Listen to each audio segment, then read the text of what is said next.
नमस्कार, मैं हूं निकिता और आप देख रहे हैं सत्यहिंदी.com। चलिए एक नजर डालते हैं अब तक की सुर्खियों पर। देश के पूर्वोत्तर राज्य मणिपुर में हिंसा थमने का नाम नहीं ले रही। आए दिन मणिपुर से कोई न कोई छिटपुट हिंसा की खबर सामने आती रहती है और अब आज रविवार को भी मणिपुर के जिरीबाम जिले के मोंगपंग गांव से ऐसी ही एक खबर सामने आई है। समाचार एजेंसी पीटीआई की एक रिपोर्ट के मुताबिक संदिग्ध उग्रवादियों ने घात लगाकर पुलिस के साथ संयुक्त पेट्रोलिंग टीम पर हमला कर दिया। इस हमले में केंद्रीय रिजर्व पुलिस बल का एक जवान शहीद हो गया, जबकि एक पुलिसकर्मी भी घायल हो गया, जिसे अस्पताल में भर्ती कराया गया है। शहीद की पहचान बिहार निवासी 43 वर्षीय अजय कुमार झा के रूप में हुई। फिलहाल तलाशी अभियान चलाया जा रहा है। उत्तर प्रदेश के लखनऊ में आज रविवार को भाजपा की कार्य समिति की बैठक का आयोजन किया गया। बैठक की अध्यक्षता कर रहे भाजपा के राष्ट्रीय अध्यक्ष जेपी नड्डा ने अपने संबोधन में विपक्षी दलों पर जमकर निशाना साधा। जेपी नड्डा ने कहा कि बीजेपी भारत की वर्तमान की पार्टी है और भविष्य की भी पार्टी है। हम सबको सबसे पहले इस बात को समझना होगा कि हमारे ऊपर जो जिम्मेदारी है वह मौसमी नहीं है, वह जिम्मेदारी सदा हमारे कंधों पर है। उन्होंने कहा कि देश में 1500 पार्टियां हैं। कौन सी ऐसी पार्टी है जो विचारधारा की पार्टी है? कांग्रेस पार्टी ने जिसका विरोध किया उसके साथ समझौता किया और जिसके साथ समझौता किया उसका विरोध किया। कोई भी विचारधारा नहीं है।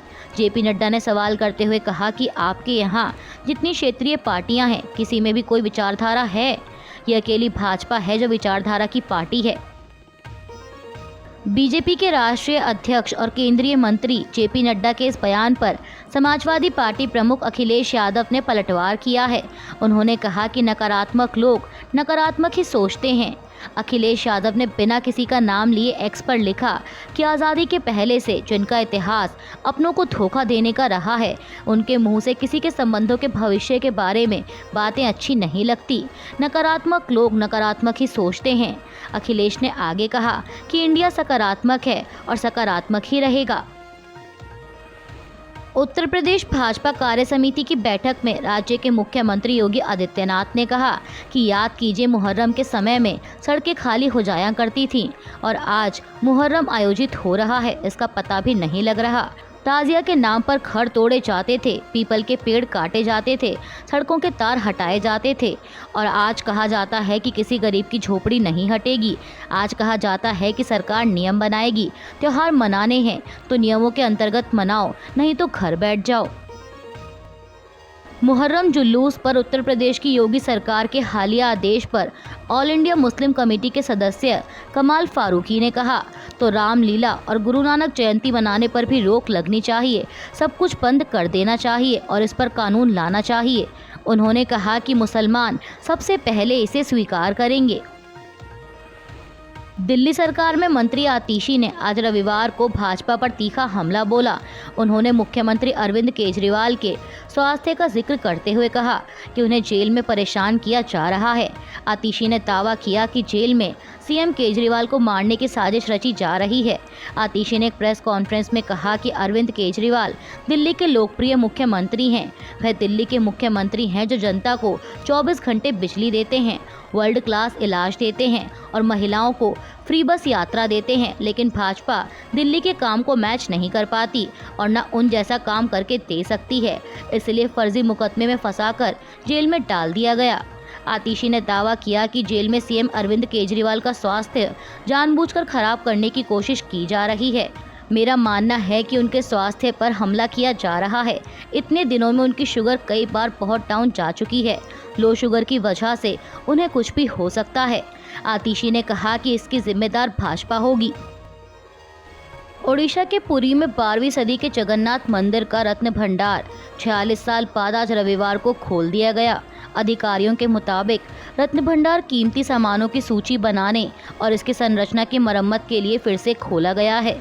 उन्होंने बताया कि इस उद्देश्य के लिए राज्य सरकार द्वारा गठित एक समिति के सदस्य दोपहर करीब 12 बजे मंदिर में दाखिल हुए और अनुष्ठान करने के बाद खजाने को फिर से खोल दिया गया। पुरी के एसपी पिनाक मिश्रा ने बताया कि सब कुछ मानक संचालन प्रक्रिया के अनुसार किया जा रहा है। मुझे कुछ भी बोलने का अधिकार नहीं है। उच्च स्तरीय समिति और उसके सदस्य बाहर आने के बाद विस्तृत जानकारी देंगे। आपको बता दें कि हाल ही में राज्य में हुए विधानसभा चुनावों के दौरान रत्न भंडार को फिर से खोलना एक बड़ा राजनीतिक मुद्दा बन गया था। तत्कालीन सत्तारूढ़ बीजेडी पर इसकी चाबियां गुम होने का आरोप लगाते हुए भाजपा ने वादा किया था कि अगर वह चुनाव जीतती है तो खजाने को फिर से खोलने का प्रयास करेगी। पुरी में भगवान जगन्नाथ मंदिर का रत्न भंडार खोलने की प्रक्रिया में शामिल ओडिशा आपदा त्वरित कार्रवाई बल की टीम जगन्नाथ मंदिर परिसर से अपने उपकरणों के साथ बाहर आ गई है। यह जानकारी पीटीआई की एक रिपोर्ट के द्वारा दी गई। कांग्रेस नेता और असम की कलियाबोर सीट से सांसद गौरव गोगोई को लोकसभा में पार्टी का उपनेता नियुक्त किया गया है। पार्टी महासचिव केसी वेणुगोपाल ने एक्स पर एक पोस्ट के जरिए इसकी जानकारी दी। वेणुगोपाल ने अपनी पोस्ट में लिखा कि कांग्रेस संसदीय दल की नेता सोनिया गांधी ने लोकसभा अध्यक्ष को पत्र लिखकर लोकसभा में कांग्रेस पार्टी के लिए उपनेता, मुख्य सचेतक यानी चीफ व्हीप और 2 सचेतकों व्हीप के बारे में सूचित किया है। केरल से सांसद कोडिकुन्निल सुरेश को चीफ व्हीप नियुक्त किया गया है और इसके अलावा मणिकम टैगोर बी और बिहार के किशनगंज के सांसद डॉक्टर एमडी जावेद को व्हीप नियुक्त किया गया है। वेणुगोपाल ने नए नियुक्त पदाधिकारियों को बधाई देते हुए लिखा कि सदन में विपक्ष के नेता राहुल गांधी के मार्गदर्शन में कांग्रेस और इंडिया गठबंधन की पार्टियां लोकसभा में लोगों के मुद्दे को पूरी ऊर्जा के साथ उठाएंगी। महाराष्ट्र में हाल ही में 11 सीटों पर हुए एमएलसी चुनावों में महाविकास अघाड़ी गठबंधन को बड़ा झटका लगा है। वहीं राज्य की सत्तारूढ़ महायुति ने 9 सीटों पर जीत हासिल की। आपको बता दें कि एमएलसी चुनाव में भाजपा ने 5, शिवसेना शिंदे गुट और एनसीपी अजीत पवार गुट ने 2-2 प्रत्याशी उतारे थे, यानी यह सभी 9 प्रत्याशी जीत हासिल करने में कामयाब रहे। वहीं कांग्रेस और शिवसेना उद्धव गुट ने 1-1 प्रत्याशी उतारा और एनसीपी शरद पवार गुट ने पीजेंट्स एंड वर्कर्स पार्टी के जयंत पाटिल को समर्थन दिया था। अब कांग्रेस और उद्धव गुट के प्रत्याशी तो जीत गए, लेकिन जयंत पाटिल को हार का सामना करना पड़ा। वहीं अब इस बीच ये भी खबर सामने आई है कि कम से कम 7 कांग्रेस विधायकों ने क्रॉस वोटिंग की। सूत्रों के मुताबिक 7 विधायकों ने मतदान के दौरान पार्टी के निर्देशों की अवहेलना की है। महाराष्ट्र के एमएलसी चुनाव में हुई क्रॉस वोटिंग को लेकर प्रदेश कांग्रेस अध्यक्ष नाना पटोले ने कहा कि चुनाव में क्रॉस वोटिंग करने वाले पार्टी के गद्दारों की पहचान कर ली गई है और जल्द ही उनके खिलाफ कार्रवाई की जाएगी।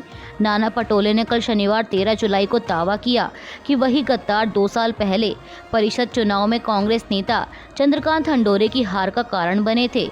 कांग्रेस नेता ने कहा कि ऐसे में अब उनके खिलाफ कार्रवाई की जाएगी ताकि कोई भी फिर से पार्टी के साथ विश्वासघात करने की हिम्मत ना करे। वहीं शिवसेना यूबीटी सांसद संजय राउत ने आज रविवार को मीडिया से बात करते हुए कहा कि कांग्रेस ने स्वीकार कर लिया है कि क्रॉस वोटिंग हुई और अब वो नियम अनुसार कार्रवाई करेंगे।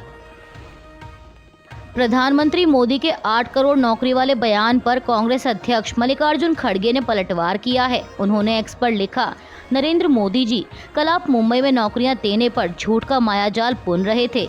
मैं आपको पुनः याद दिलाना चाहता हूं कि आपने एनआरए यानी नेशनल रिक्रूटमेंट एजेंसी की घोषणा करते हुए क्या कहा था।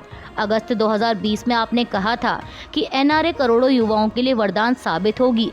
सामान्य पात्रता परीक्षा के माध्यम से ये कई परीक्षाओं को समाप्त कर देगा और कीमती समय के साथ साथ संसाधनों की भी बचत करेगा। इससे पारदर्शिता को भी बढ़ावा मिलेगा। खड़गे ने लिखा, हमारे 3 सवाल हैं। पहला, एनआरए ने पिछले 4 वर्षों से एक भी परीक्षा क्यों नहीं कराई। दूसरा, क्यों एनआरए को 1517.57 करोड़ का फंड मुहैया कराने के बावजूद 4 वर्षों में अब तक केवल 58 करोड़ खर्चा किया गया है।